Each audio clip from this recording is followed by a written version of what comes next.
All right, now, big questions as always. A lot of debate going on about the best players in Chicago Central history. Um, kind of want to get your feedback on that, and also I want to touch on the wide receiver position. I want to kind of get this out in the open because um, a quarterback is pretty known that Keon, one of the best. Running back all time, Ping, Royce Robertson, that's kind of consistent. But the wide receiver position has been real debatable. So I want to kind of get that from you. So start off with quarterback. I would have to say, hands down, like everybody else, probably Keon Frazier. Me playing firsthand with him, uh, by him being a underclassman year under me as a junior starting, my senior year, I think he carried himself very, very professional, even at that young age, even on high school level, because he was the kind of guy that wasn't one of those vocal type of leaders. He led by his play on the field. He led by, the things he did off the field as far as us working out. He was one of those guys that never really got into trouble. He kept his head straight and, kept his nose clean from any of those, any type of trouble. And I respect him for that. And as far as on the field, I mean, like I said, that guy, he's very talented. He was able to make a lot of reads. He had the arm strength. He had the foot speed. You know, he always kind of prepared himself for his next opponent, where he would be able to adjust. He was good at making those audibles. He would be considered I guess you could say, kind of like a Randall Cunningham kind of guy.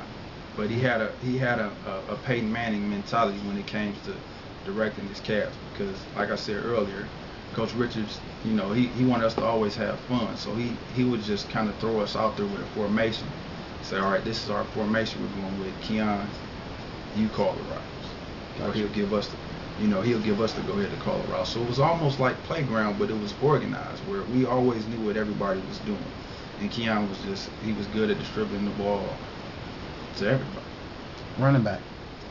Running back, I mean, I was a young lad, probably no more than 9 or 10. I would have to say Ping. Um, as I got older, once I kind of reached high school, um, Aaron Smith was a person that kind of stuck out in my head. Um, a guy that played with me, Chris Brouders, he was a hell of an athlete. I would say he would probably be one of your most versatile running backs, just because of his size, his speed, and the hands that he had. He was actually a good running back overall. Fullback. Fullback, I would have to say my number one choice would be actually the guy that's behind the camera. I would have to say Carl Biddings, just because on and off the field, he was one of those guys that was always trying to get himself better. I mean, he was a big guy. He was a physical guy, and when he came on the field, when he had the ball and didn't have the ball, his whole objective was to hit you before you hit him. And at the fullback position at East Chicago Central, you had to do a lot of blocking. And your blocking wasn't just picking up a little blitz here and there. You were hitting some of the big guys, but the size that he had and the strength he had and the heart and determination, kind of just overpowered a lot of his opponents, and that kind of tickled down everybody on the team. We said that if this guy's gonna play hard like this, and suck it up, everybody's got to do it, and that's why I think he's probably one of the better guys at fullback. Wide receiver. Now here's the controversy that I haven't heard many names. Okay, I can get some names to you. All right, let me hear what you got. Let's start off with Antoine Kennedy, Bullard. We can go with Jermaine Fears, Tommy Signard, Jamie Stewart, who's a younger guy. Those been the consistent top 5, top 6 guys that have really been named. And then we have some old timers like Al Thomas, Brian Hardaway, killer. But those guys was really in a different era. But I want to kind of focus on who you believe. Yeah. To go back to the older days, I mean, we really didn't pass as much back then. I think it was really Wishbone, if I'm remembering correctly. Yeah, Power, yeah. I do remember one guy, but I don't even think he played the whole season. And I want to say was that Judah Parks? Judah, yeah, he played wide receiver. Yeah. I remember his name mentioned. I remember I think I remember seeing him play like once or twice, but like I said, it wasn't a whole season. Yeah. And he was actually a big athletic guy out there. But if we was to say the best receiver, I would have to say this would be closer to my ear. Antoine Kennedy. Why? He's a guy that was kind of built like myself, a little taller, but very athletic. I mean, he was one of those guys on the football field or even in the gym. You know, he could jump off the gym, and that actually carried over on the football team a lot of times. His hands was actually really good too. His routes, he actually had Chris routes as well. But what really stood out to me was his ability to go up and get the ball. You know, Marcus Reeves was a great athlete at quarterback. I think he probably would have been a great wide receiver if we could have used him at wide receiver, but due to the circumstances, you know, he played quarterback. But yeah, I would say Antoine Kennedy, you know, his size, I mean, he's built like the perfect receiver.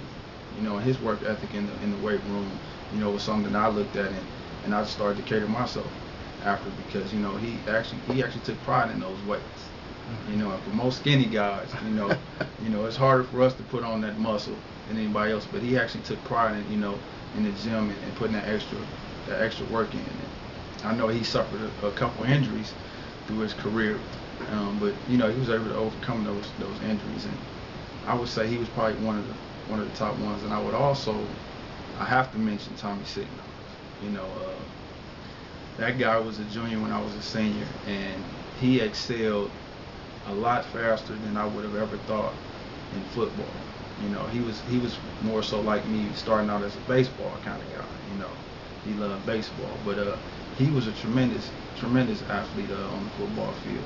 One of the things that I think that kind of qualifies him for that number one receiver best at East Chicago Central would be his ability to not have to get coached as much as to what you need to do in certain circumstances. And what I mean by that is, he was one of those players that you can always count on doing the right thing.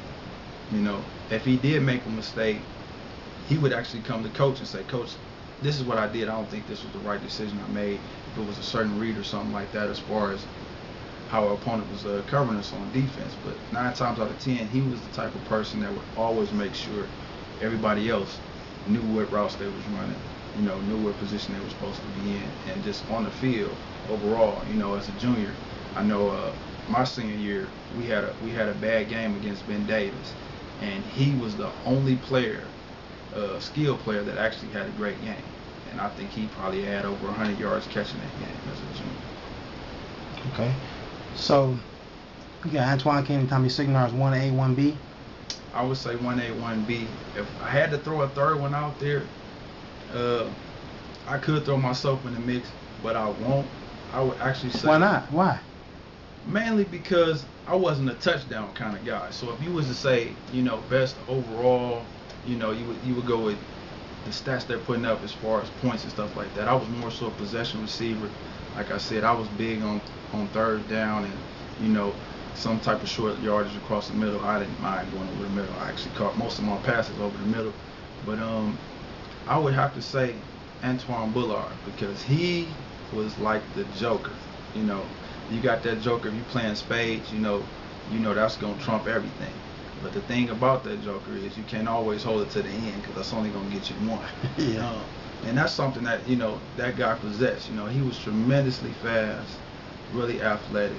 Might not have run the best routes all the time, or might not have necessarily knew exactly what route to run, but as far as getting open, he was great at doing that, just out of all out talent and speed. And Frazier it didn't matter if he ran the wrong route or not.